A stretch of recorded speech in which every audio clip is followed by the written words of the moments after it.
Good morning everybody, welcome to our channel Vidhik सारथी।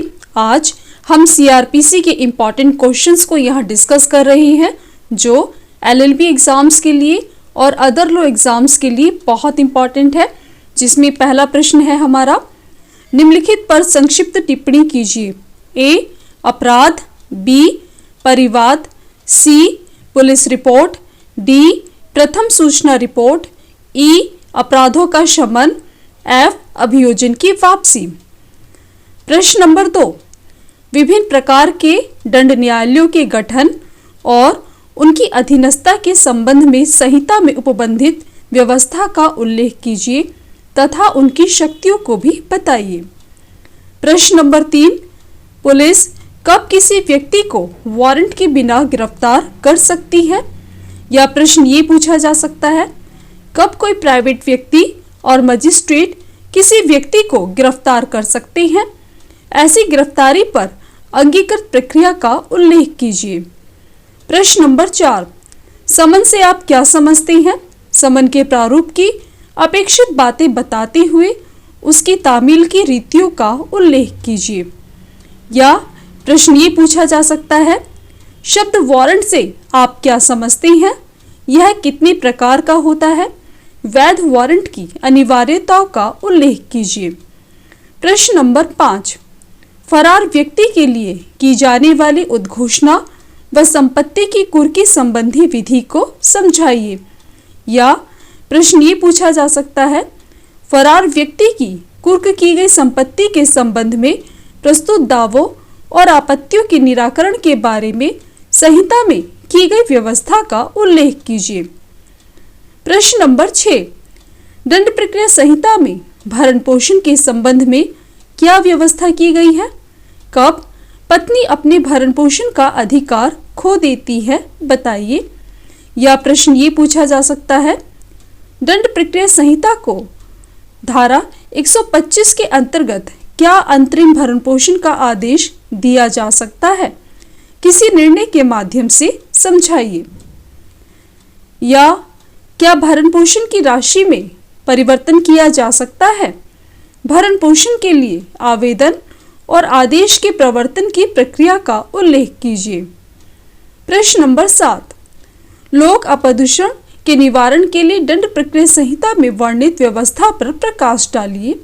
क्या प्रश्न ये पूछ सकते हैं आप लोगों से, दंड प्रक्रिया संहिता की धारा 144 का उद्देश्य नागरिकों की स्वतंत्रता को प्रतिबंधित करना नहीं अपितु अविलंब शांति भंग के खतरे को दूर करना है।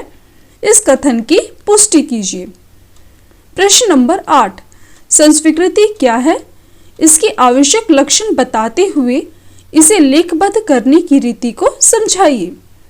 प्रश्न नंबर 9, वारंट के बिना गिरफ्तार किए गए व्यक्ति को पुलिस अधिकारी द्वारा 24 घंटे से अधिक अवधि के लिए निरुद्ध नहीं रखा जा सकता। क्या इस नियम का कोई अपवाद है, बताइए। या प्रश्न ये पूछा जा सकता है, उस समय को अंगीकृत की जाने वाली प्रक्रिया का उल्लेख कीजिए जब अन्वेषण 24 घंटों में पूरा नहीं किया जा सकता हो। प्रश्न नंबर 10, साधारणतः प्रत्येक अपराध की जांच और उसका विचारण ऐसे न्यायालय द्वारा किया जाएगा जिसकी स्थानीय सीमाओं के अंतर्गत ऐसा अपराध कारित हुआ है। क्या इसका कोई अपवाद है, समझाइए। प्रश्न नंबर 11, मजिस्ट्रेट कब किसी अपराध का संज्ञान कर सकता है? क्या ऐसे संज्ञान पर अभियुक्त अपने मामले को अन्य न्यायालय में अंतरित करने के लिए आवेदन कर सकता है, बताइए। प्रश्न नंबर 12, आरोप किसे कहते हैं? इसमें किन किन बातों को शामिल किया जाना चाहिए? क्या न्यायालय द्वारा किसी आरोप में परिवर्तन किया जा सकता है?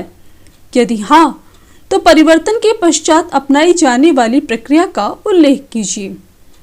या प्रश्न ये पूछा जा सकता है, सामान्यतः प्रत्येक अपराध के लिए पृथक पृथक आरोप होगा और प्रत्येक आरोप का विचारण पृथक पृथक किया जाएगा। क्या इस नियम का कोई अपवाद है, समझाइए। प्रश्न नंबर 13, सेशन न्यायालय के समक्ष मामलों के विचारण की प्रक्रिया को संक्षेप में समझाइए। या प्रश्न ये पूछा जा सकता है, वारंट मामलों के विचारण में मजिस्ट्रेट द्वारा अपनाई जाने वाली प्रक्रिया का उल्लेख कीजिए। या प्रश्न ये पूछा जा सकता है, समन मामलों के विचारण में मजिस्ट्रेट द्वारा अपनाई जाने वाली प्रक्रिया को समझाइए। या ये वाला प्रश्न पूछा जा सकता है, संक्षिप्त विचारण के संबंध में संहिता में विहित प्रक्रिया की विवेचना कीजिए। प्रश्न नंबर 14, एक बार दोष सिद्ध या दोष मुक्त किए गए व्यक्ति का उसी अपराध के लिए दोबारा विचारण नहीं हो सकता, विवेचना कीजिए। प्रश्न नंबर 15, दंड न्यायालय के किसी निर्णय या आदेश से कोई अपील दंड प्रक्रिया संहिता द्वारा या तत्समय लागू किसी अन्य विधि द्वारा जैसा उपबंधित हो उसके सिवाय नहीं होगी, समझाइए। या प्रश्न ये पूछा जा सकता है, अपील न्यायालय की शक्तियां बताइए। क्या अपील न्यायालय अतिरिक्त साक्ष्य ले सकता है, बताइए। प्रश्न नंबर 16, जमानतीय व अजमानती अपराधों में जमानत संबंधी प्रावधानों का उल्लेख कीजिए।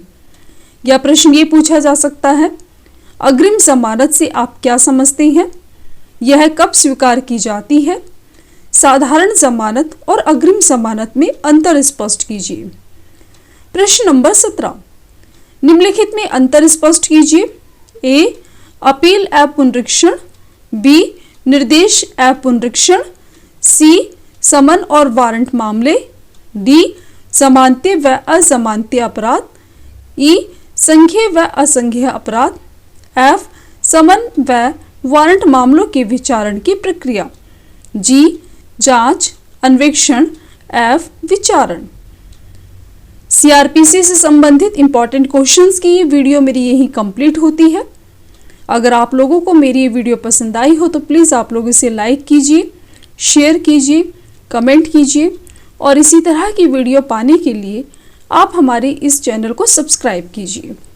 एक इम्पॉर्टेंट न्यूज़ भी बता दें आपको, अगर आप इस वीडियो का फ्री PDF पाना चाहते हैं तो डिस्क्रिप्शन बॉक्स में जाकर आप इसे फ्री डाउनलोड भी कर सकते हैं। Thank you so much.